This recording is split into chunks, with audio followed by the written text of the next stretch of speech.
Because of the nature of the kind of person that I am, I actually stood up in the meeting and I told them my sincere opinion about the matter, which was counter what the person was saying. Okay. And my reason is simple. The truth is that when God told me to start ministry, I'm sorry I'm going to use myself a lot. So that when God told me that I was going to start ministry, one of the first questions I asked God, I didn't ask anybody, I asked God, was that who will marry me? Because already I'm a graduate of Covenant University, and when I was in school, I already had that pressure of guys running away from me because they felt I was too spiritual. I'm telling you, one of my classmates actually confided me. A guy came to meet me and told me, more guys they run, and they're asking themselves, who will go? And which of you will go? And sincerely I was I felt bad when he told me. I didn't show it. I felt bad, and then I went to my mentor and I sort of cried and asked him, why am I going through all this? I thought I was just doing the normal thing the girl that loves God should do, But then he told me something. He said, the right man will come for you, whether you are spiritual or you are very wealthy. The person will come. That's right. That was 2011 or thereabout.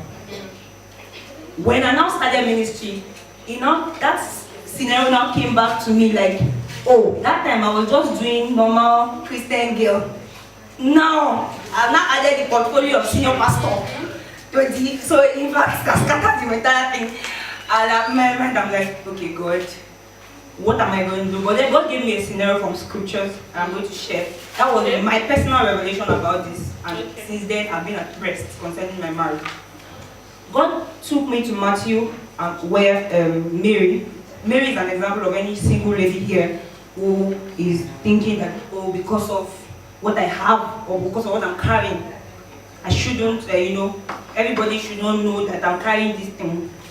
Mary conceived of the Holy Spirit, and what she was carrying was of God, not of man.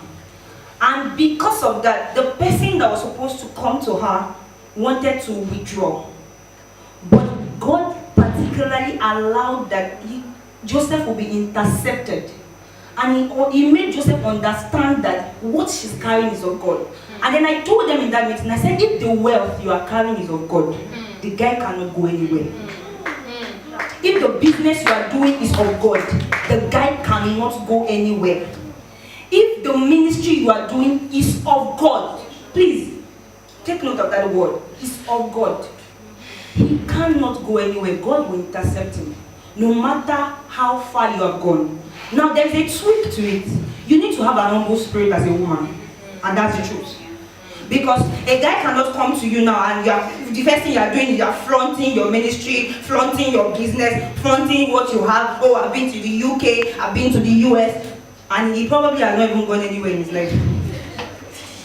Alright, so we need to check our motives. Be sure. You don't meet the guy for the first time and you start giving him all your lowdown of all the things that you have achieved. It doesn't make sense. It could be an atom of pride. That's the truth. So we need to kill pride, first of all, in ourselves. We need to deal with pride. But make sure that whatever it is that you are doing, you understand that marriage is friendship. And true friends don't hide things from each other. Did you hear me? Yes. True friends don't hide things from each other. So if you are hiding something just because you want to get the guy attracted to you, then both of you are not friends in the first place. So what are you doing in marriage? So if this guy is truly your friend, or you think, okay, I'm meeting this guy, the guy is convinced, it might take a while before you really unveil what you have. But make sure friendship is built to the point where he knows everything about you. He's secure enough to marry you just like that. Thank you, Ma. Please, I beg us in the name of God, let's not tweak this thing. I went to see Pastor David Oyepo Jr. before I started ministry. And I also asked him the same question that I'm a bit scared about my relational life and all of that. And he told me, he said, see, just go and start now. Let the guy see you doing ministry like this. Let him know that this is what you are passionate about. If he wants to marry, let him marry you like that. I'll share this and that's all for me. I'm talking too much, sorry. Other people have things to say. One day I was in my house, I housed somebody for a while because she didn't have a place to stay. She sort of was looking for control, so I housed her for a while. And one of her friends, a male friend who happened to be the PA to one of the top pastors in Ibadan, came to the house. And she had been telling him that she lives with a pastor, so he was expecting one pastor with wife and children, and So when the guy came, my parlor space serves as my office space, and then I have a children. I live in a children flat. My parlor space serves as my office, so there's some ministry stuffs are hanging around. So when he came, and he saw one thing, he now asked the girl, "Did you say you are living with the pastor?" The person was like, "Yes." Is the person married or single? The person says, she said single. Is the person male or female? She said female. He was like, "I want to meet that person. Like, I want to know her." And funny, I was cooking jollof rice that day. I was just very much short. No makeup, nothing. I was just walking up and down the place, And the guy was like, "This is the person." I could sense the shock till like he left the house. He was wondering, really, is there still a woman like this? The guy called me 3 nights after that consistently. He was just trying to ensure that I will have to be friends with this kind of person. It was then that I got to realize that the real guys that will actually come after you would be attracted to that thing. They will not even run away from it. So please, I beg you. Thank you. Thank you. Let's stay with me already. Thank you so much, Nkechi and W.O.N.D.I.V.A for having me. We are talking kingdom culture, which, as DDK said, is directly opposite the world culture. When I saw the question, the first thing that came to me was, this question is wrong. A wealthy woman, should she hide her wealth in order to attract a man? That's not the order in the Bible. What the Bible said is that a man finds a good thing when he finds a wife and obtains favor from God. So, are you a good thing that a man can find to obtain favor from God? If you're a good thing, it doesn't have to be about your wealth. Dorcas had so much, she was so good that when she died, everybody was crying, "Come and rise this woman up." That's a woman of wealth. She was so good that they couldn't let her go. So as she has rightly said, if you are built virtue, if you have become a W.O.N.D.I.V.A in spirit and in truth and not in the letters, if you are a virtuous woman, the Bible says a virtuous woman is far above rubies. He is going to look for you everywhere until he gets you. He knows you are the favor from God, not about the money. Whether you are poor, whether you're rich, when the man has sought you from God, he finds you his favor for life. I heard of Pastor Nkechi Chiazor's story, how Pastor Sam Adeyemi was very, very low, so to say, at that time, and she was very rich, earning so much. And the man came to her. He is the head. It doesn't matter what you have earned. All that your wealth is supposed to help him in his destiny. So if you are flaunting it, it means you have not found God for yourself. That's just the truth. You have not found God for yourself. If you have found God, that all those wealth that God has placed in your hand is for something. It's not just for you. So that will be my take. Be a virtuous woman that a man will find and obtain favor from God. When you have done that, the man will turn down heaven and earth to find you and to get you, irrespective of what you have or what you don't have. Okay, thank you. Says, the word that caught my eye was pretense. And for me, anything, not just for me, the truth is, anything built on pretense, it's just a matter of time to eventually crumble. So if you say you want to start a relationship by pretending that you are what you are not, the first thing is, it's a matter of time to eventually come out. So when it comes out, what happens? That's the first question. Secondly, when it eventually comes out, then it means if the man runs away, it means that initially he was not even built for you. it means that he's not secure in who he is. He does not even understand the place of a woman. Because truly, a man who is secure in who he is would know that no matter how rich this woman is, when she comes home, she's my wife. Let her be the CEO or whatever. When he comes back to this home, it's not like he's trying to show his authority or anything. No, this is the fact. She is my wife when he comes to the house. He doesn't have to struggle his authority with her. He doesn't have to. It's not about the wealth. It's there. She is his wife. She is the weaker vessel. Okay, I'm not trying to bring us down. I'm a woman, so of course, hello. So she is the weaker vessel. She's supposed to support him. So no matter how wealthy this woman is, no matter how established this woman is, a man who is secure, he understands who he is. He knows who he is, and he knows the place of his wife. He will even support this woman to go. I know of a particular musician, a gospel artist. Her name is Inyang. I watched her video. I think it was her first album.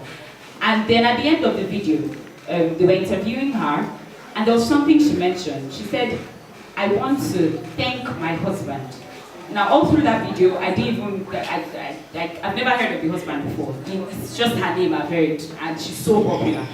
So all through that video, I didn't see the husband, but then she said, "I want to thank my husband because he allowed me shine. I want to thank my husband because he did not look at the fact that, okay, IT is releasing a video and then she's going to be so popular, much more popular than I am. Me, that I'm the pastor of the church. People are going to know my wife more than I am." But then, he allowed me shine. So the man who is secure in himself, in who he is, he will even push you to even achieve more. He will want you to. If he does not push you, then really, I don't know what he's doing in your life, but he will push you to achieve more if it's actually meant for you. So the first thing, pretense does not build anything. Instead, it crashes it. It's just a matter of time, trust me. If you think, well, he will last, okay, probably when I'm married, at least we're already married, so we can know at that time. You're on your way to divorce. It's just a matter of time. So the first thing, pretense does not build anything that will last. Secondly, a man who is secure in himself, in who he is, he understands it, he knows who he is, and he knows the place of his wife. The person will be able to accommodate you, regardless of whatever it is that you have. In fact, it will be an addition to your family. I think there's one last thing I want to mention. Just one last thing. Okay. Yes, there's something that Pastor Mercy mentioned that I actually want to touch as well. She said the woman must be humble. I think that's the thing that basically pushes men away. They just feel, see, this thing is a matter of, men love their ego. It's not like it's a sin. That's how they're built. They love their ego. So once they know that there's going to be somebody in that house who is going to be struggling with their ego, who is going to be trying to usurp authority, trying to lord it over them, then they run. So if the man tries to get close to you, and he finds out, oh, this woman is full of herself. This woman has so much, but then she cannot. He will see it if you have all the wealth in the world and you can submit. He will see it and he'll still run after you. And if you cannot submit, he will see it. That's one of the first things that will come to you because your words, it will just come out of your words. Your words are who you are, basically. So once you start speaking, you'll be able to identify, oh, yes, this woman has a lot, but then this is somebody that can submit to me. Praise the Lord. Thank you, precious. Praise God. Hallelujah. Also, quite a number of things there. First of all, I want to start out by asking that this wealthy woman we're talking about, who is she? She a believer? Does she have Christ in her? And then what brought about the coming together of the two of them in the first place? What is the Christ factor there, first of all? And if it is, you will know that whether or not you have money, it doesn't make you. It is what Christ Jesus did on the cross of Calvary that granted you all of these things, and you know how to abase and to abound. Do you understand?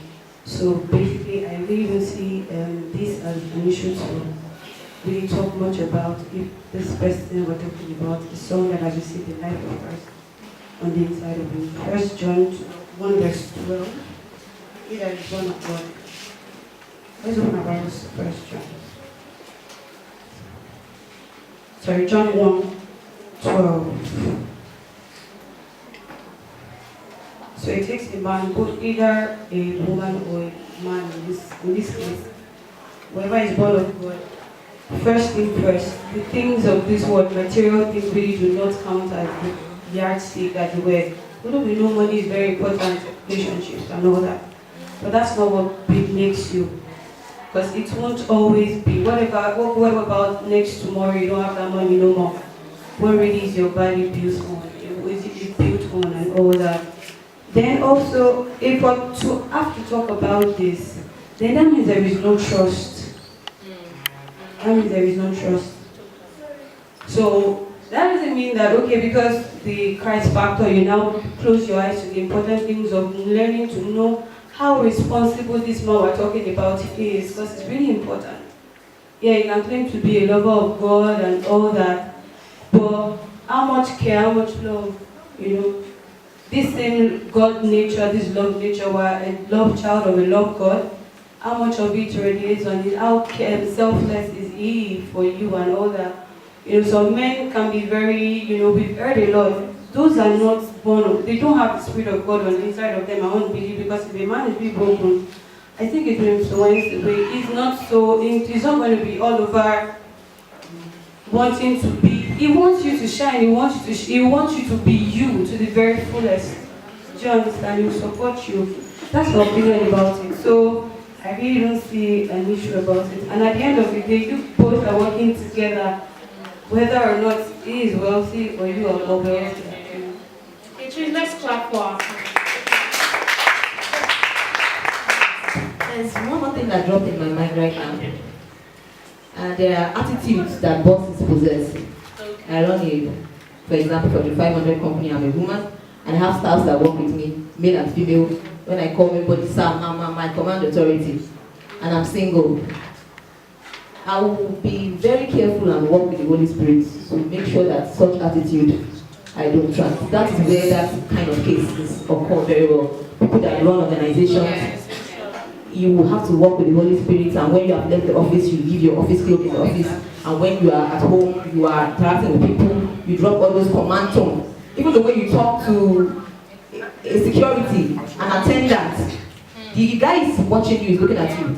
So when you have left your office, know that even at the office, the way God can be saying that one of your staff members will be your husband. So the way you even approach staff members goes a long way to say if you are going to get a man or not. If God is going to direct any man to come and meet you. So how do you treat your employees?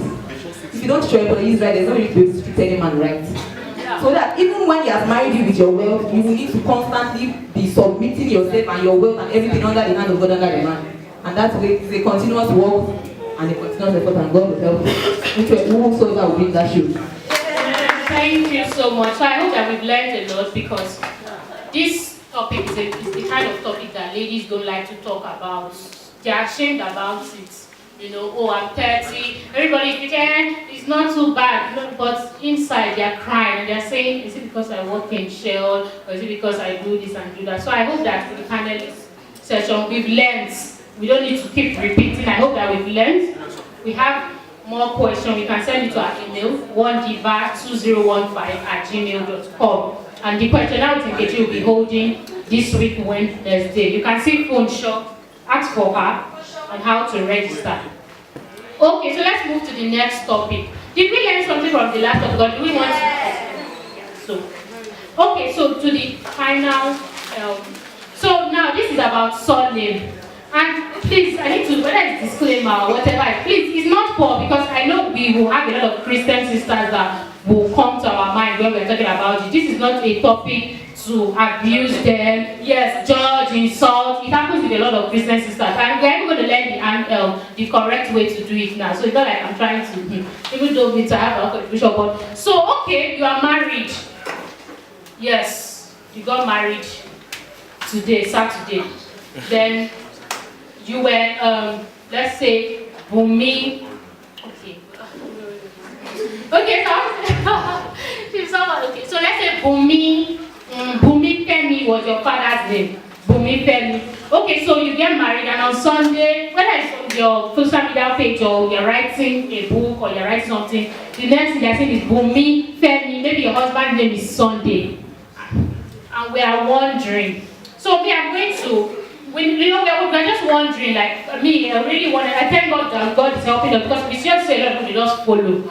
But the one that I know and I believe, or I may be wrong, that some people do this because their fathers were influential, so they want to carry their father's influence.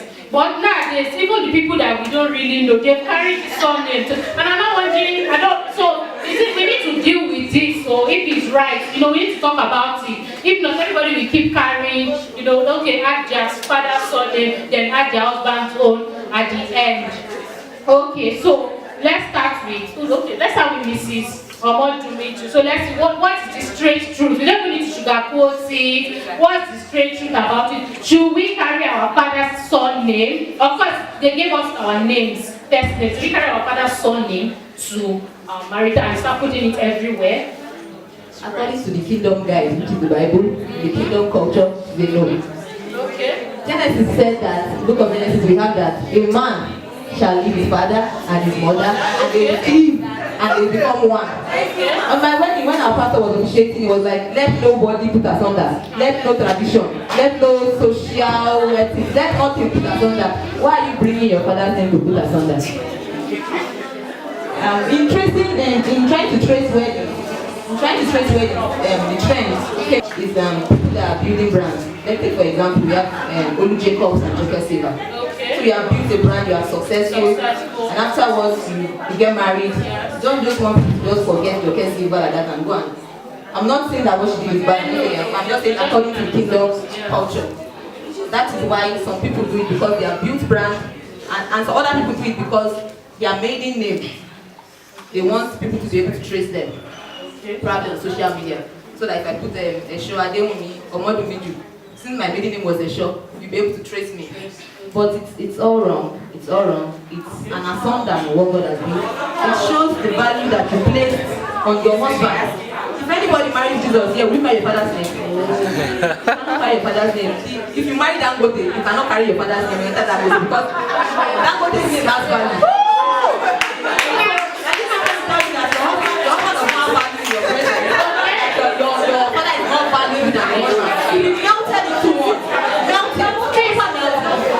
Let's listen. We are still having contributions from other panels. So everybody like wow. Okay. No, we have other panels. So it's a no for me. And because they put so much value on their name. Names don't make people make names. Wherever you go, if I change my name, I'm still myself and I'll show the application number that puts me in any other place. When we watch a prison break, Scofield went somewhere to change his name, but they were the one breaking prison. So it's who you are that makes you not your name. So your man should be more valuable. You should be able to respect another. Don't want to marry a father's name, they remain single, don't marry. But if you want to marry and melted into your husband, leave the man alone, take care of him and respect and honor your father. But leave him out of your new life. Which is very passionate about it. Okay, so let's go to Pastor Mercy. Please let's listen so that we can learn. We need to open our minds so that we can learn. Okay, praise God. We just learned from Nkechi that we should do unto others what to have them do unto us. Yes. So this is what I will do. I will not tell you yes, and I will not tell you no. However, I will tell you what I will do, and I will give you the pros and cons that I believe that you should check in your own self, and then make your decision. Alright? I won't tell you, I'm a pastor, I've learned not to tell people. Just go. No, we don't do that. We tell you what we think is, then you make your decision so that you can take responsibility for whatever you do after now. Alright. First of all, if me, I'm getting married, I am removing the Lawal and I am putting my husband's name. The name, I have a book. Mercy Lawal is written on it. I don't mind republishing the book and putting my husband's name there. That's what I will do. However, let me now give you the two different types, and then you make your decision.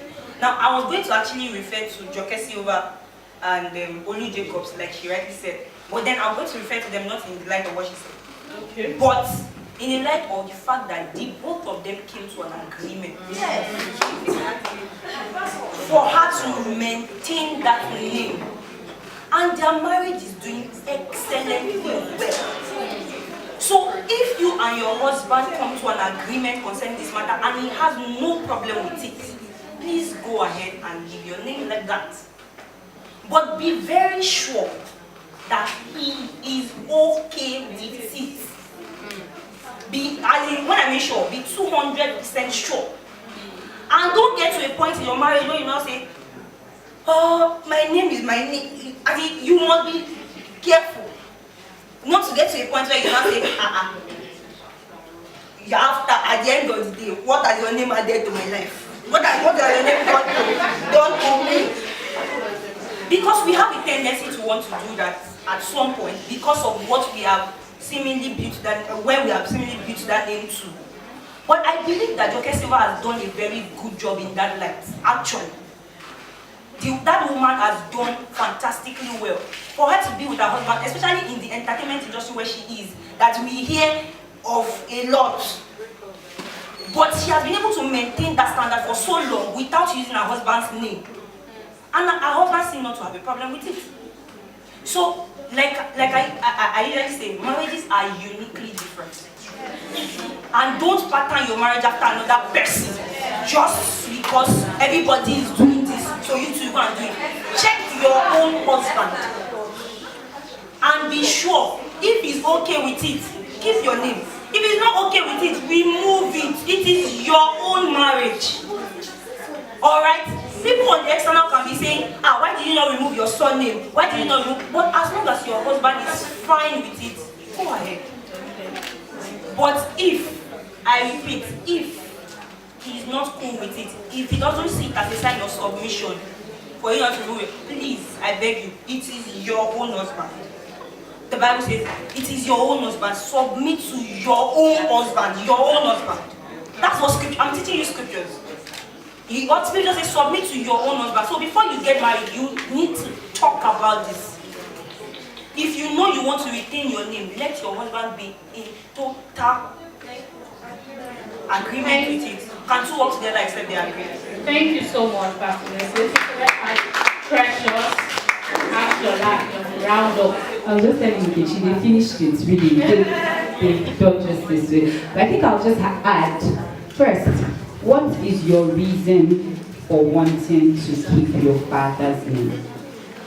People have different reasons.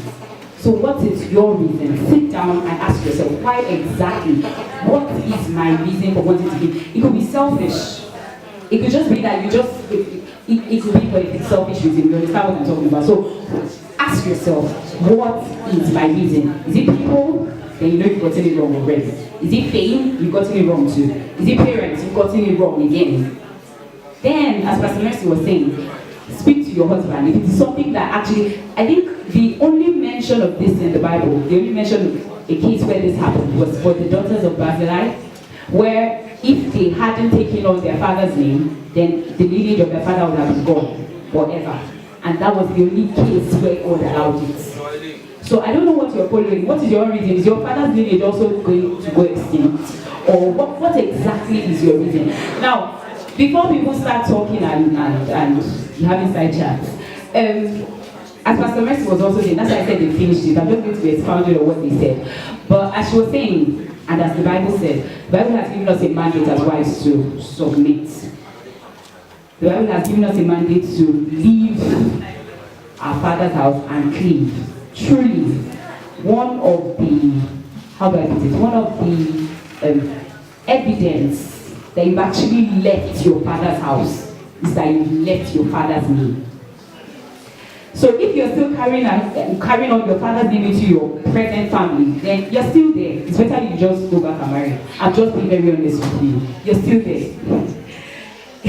You're still there. Now I'm talking on the basis that probably your reason is for people or for fame or for parents. You're still in your father's house. I was speaking to somebody about this and he said, why not just marry your father? Why are you... You know, men feel very sensitive about this topic. Why? It affects their ego. For some men, they just feel like you don't value them, like she was saying. You don't value them. Their name doesn't mean anything to you. Your father's name means more to you than they. So why should I marry you? Just go and stay with your father. If your father means more to you than I do. So what is your reason for wanting to change your name? I know I'm a gospel minister, gospel music minister as well. So I know that some people, they build their brand to an extent, and they just feel, if I change my name, they're scared that people will divert. But really, as she was saying, you are you. It's not the name that makes you. Whatever exploits you were commanding before you got married, you probably be commanding more when you do get married. So it's not in the name. It's not in the name. Only your last name changed. You did not change, did you? Did your voice disappear? Did the exploit that you're doing, did it disappear? Nothing disappeared. You're still you. So whatever people, even the fans that you think would probably leave you, funny enough, they're the ones that will still come back and say, this person not change their name, this person, so who are you trying to please? And trust me, if you're trying to please people, they change their opinions like chameleons. Within a minute, they've changed. So I think that's what I'll say about this for now. Thank you, Ms. Precious. So, Ms. Adishola, and then I'll wrap up. My take on this goes like this, that the Bible gave options of you could choose to remain single so as to serve the Lord some and then you can also choose to get married. And the moment you make that choice to be married, then I think you should go by the instruction of Matthew 19 verse 5 that says that a man will leave his parents and cleave to one, and nobody should separate. So that's my own take on it. Thank you.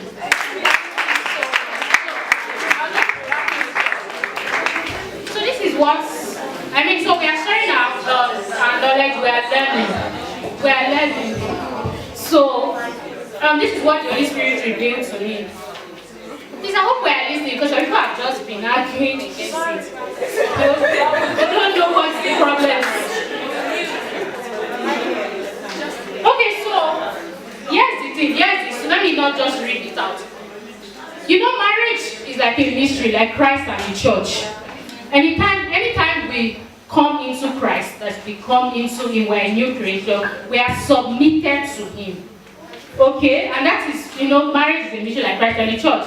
So when we submit to Christ, do we carry gossiping and lying, or do we carry our old life? Any of it, or maybe let me just pinch this, let me just take a little bit of this, and let me add it to my life now.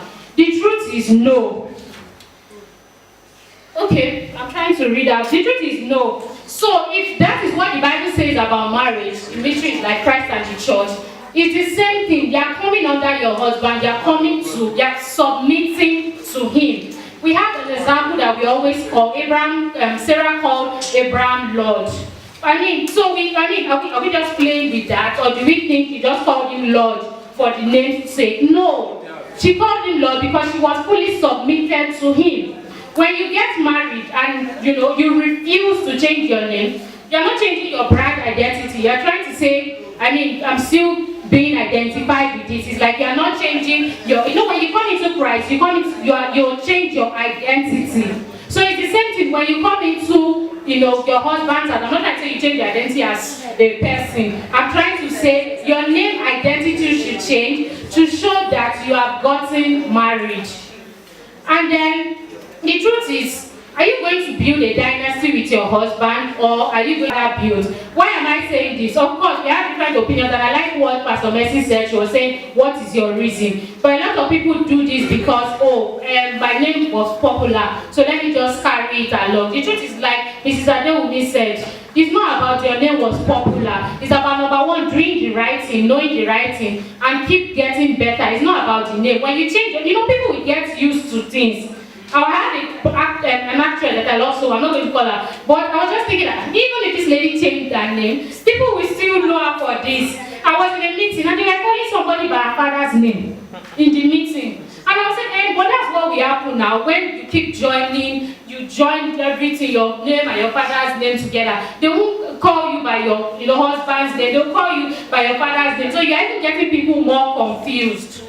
So the truth is, please, let's just look to the word for these things. Let's not just say, Sarah, let's actually study. Let the Holy Spirit reveal to us what God is saying about these things, and let's do the right things.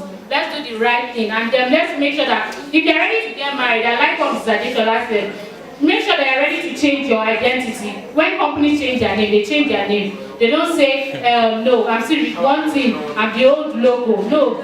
When they change their name and they change their logo, they change everything completely. So are you ready to be married and submitted? Or do you just want to play along and you know what to do the kingdom culture way? I know that like she was saying, every marriage is uniquely different. So it's important that for your answer might not be my answer, everybody's own is different, that you ask the Holy Spirit to help you. But the truth is the truth. And I pray that we've learned the truth and we are going to be able to live it out. Please let's give a round of applause to our family.